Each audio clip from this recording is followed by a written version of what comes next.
இப்போ நீங்க வந்து ஒரு லவ்லி கிளாசிக்கல் டான்ஸர். ஐயோ நான் கிளாசிக்கல் டான்ஸர்லாம் இல்லை. ஏன்னா அன்னைக்கு பண்ணீங்க பரதநாட்டியம் அழகா ஆடினீங்களே. அது வந்து சொல்லி கொடுத்தா பண்ணேன் அவ்வளோதான். பட் ஒரு பரதநாட்டியம்ன்றதை நீங்க வந்து முறைப்படி கத்துக்கிட்டா தான் வரும்னுவாங்க. பட் நீங்க பரதநாட்டியம் ரொம்ப அழகா ஆடுவீங்க. எப்படி அது? அதுதான் கடவுளுக்கு நன்றி சொல்லணும். அண்ட் இந்த தருணத்தில் நான் வந்து நாங்கள் வந்து ஜோடின்னு ஒரு டான்ஸ் காம்படிஷன் ஒன்று பண்ணோம் விஜய் டிவியில். ஆமா, ஜோடி நம்பர் ஜோடி நம்பர் 1 அது சீசன் 7 நாங்கள் பண்ணோம்.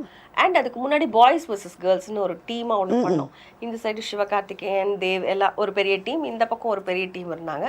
இதில் வந்து பிருந்தாதாஸ் இருந்தாங்க. அவங்க ஒரு பெரிய very professionally learnt classical dancer. And Priyadarshini டிடியோட சிஸ்டர், அவங்களும் கிளாசிக்கல் டான்சர். ஸோ எங்களுக்குன்னு தீம்ஸ் வரும்போதெல்லாம் கிளாசிக்கல்லாம் பண்ணணுன்னும் போது அவங்களோட சேர்ந்து கற்றுக்கிட்டது தான். அப்படி கற்றுக்கிட்டது தானே தவிர ப்ராப்பராக இப்போ நீங்கள் ஓனா ஆட சொன்னீங்கன்னா எனக்கு ஒரு 4 ஸ்டெப்பு பேசிக்காக போட தெரியும்.